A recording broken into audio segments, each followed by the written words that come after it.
watching WPBF 25 News Mornings. All we need to do is get lucky and start finding as many people as possible. It's now a race against time as rescue crews continue to search for survivors after the partial building collapse there in Surfside. We have live team coverage this morning, the day after an unprecedented tragedy. From the search efforts right now to what we know about that building. WPBF 25 News Mornings starts right now. Live, local, late breaking. WPBF 25 News Mornings starts now. Heavy equipment arrives at the scene of that condo collapse in Surfside overnight as crews continue their search for survivors.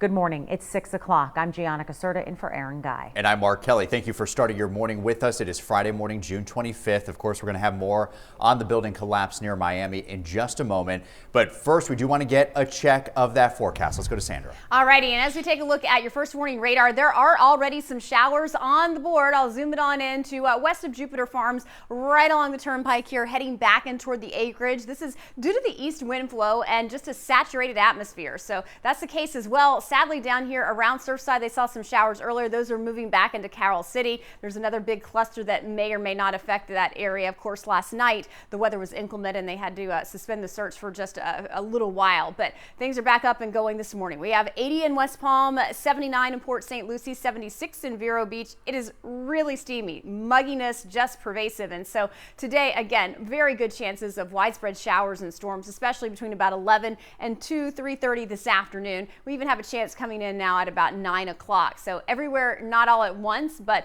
there is going to be a good coverage really when you consider the entirety of our area today. And the rains produced could be pretty heavy at times. All right, Sandra, thank you. Well, if you're getting ready to hit the road, it's pretty quiet out there right now. Let's go ahead and take a look at here. This is 95 right there at Okeechobee Boulevard. You can see this is looking at Okeechobee. Things are looking good. No accidents, not even a slowdown to tell you about. Well, now back to the urgent search for survivors there in the rubble of that building collapse in Surfside. Here's what we know this morning. One person is dead. Still, though, 99 others are unaccounted for. And there are several reports now of more deaths, but the death toll from officials, keep in mind, on scene, still stands at 1. Now, Governor Ron DeSantis has declared a state of emergency. In fact, overnight, the White House approved that declaration, and now that order is going to make it easier for state and federal resources to be provided in aid for those affected by this collapse. We have live team coverage for you right now as crews continue their around-the-clock efforts. Yeah, we start with our Josie Carbonari, who's live in Surfside this morning. Josie?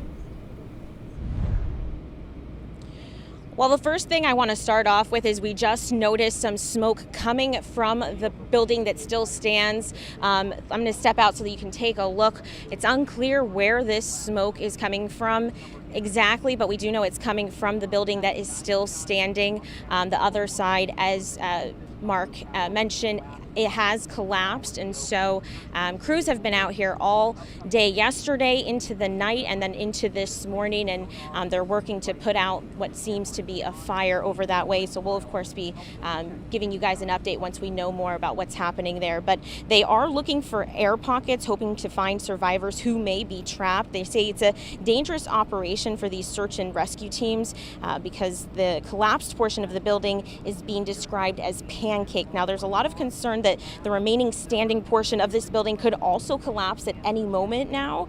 Of those who are unaccounted for, some people live here permanently and others vacation here. Some come for just parts of the year. So it's really hard for them to fully determine how many people are exactly missing. I know we mentioned that 99 have been marked as missing, but that number is a guess at this point because we don't know exactly where everybody is. And that's why it's difficult for all of these crews, as I mentioned, but they say that they are hanging on to hope. It's difficult, but it's hope.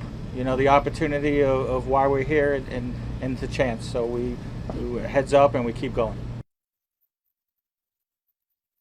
Now, rescuers say they've heard banging, but no voices, and yesterday's search dogs weren't able to get any hits. As of last check, crews were able to save 37 people, including a young boy they pulled from the rubble. It's a real incredible story, amazing video to watch if you catch it on our website. He was spotted by a man walking his dog. The boy was seen wiggling his fingers and yelling for help before that man called 911 and got help from police, and then Miami-Dade fire crews arrived and were able to get him out. Now, Now, we are expected to get some sort of an update from Miami-Dade Fire Department, police, and other public officials on what's going on around 8 a.m. We'll, of course, have an update on all the latest coming up both on air and online. For now, reporting from Surfside, Josie Carbonari, WPBF 25 News.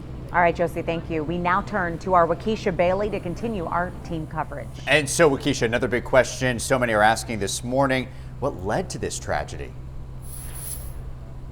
Yeah, good morning, Mark, Gianna. You know, investigators say before they can even determine the cause of yesterday's collapse, they're going to have to look into the history of this building as well as construction reports dating back almost 40 years ago. Now, so far, what we know about Champlain Towers is that it was built in 1981. It consists of 3 buildings, each with 12 stories.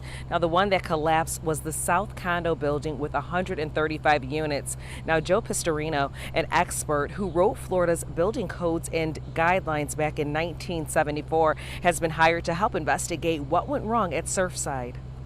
No, I mean, it's all speculation. You know, I hesitate to say. I mean, and I did mention there could be an issue of buildings settling and becoming stable.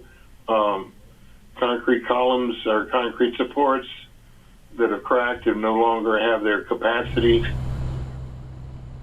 He also investigated the FIU bridge collapse in 2018, and Pistorino says it's too soon to tell the cause of this collapse. Now, they will start with testing the ground underneath the tower because sometimes the foundation is affected by the water table. So we're told that it could take months before we have any type of answers. Waukesha Bailey, WPBF 25 News. Months. All right, Waukesha, thank you. Now, just to give you a little more context of just how much of the building collapsed, look at this side by side, these photos here, an aerial view of Champlain Towers. Now, the portion in red is what collapsed yesterday morning. Well, President Joe Biden responded to news of that collapse hours before approving the governor's emergency declaration. My chief of staff has been deeply involved in this from the very beginning. We got the cabinet involved in it now in terms of dealing with FEMA. We're working on it, and I made it clear. I say to the people of Florida, whatever help you want that the federal government can provide, we're waiting. Just ask us, we'll be there. The White House says the Red Cross is providing temporary shelter and housing for those impacted. They're finding hotel rooms for all families. They're also providing a small grant to each family to help them with short-term expenses.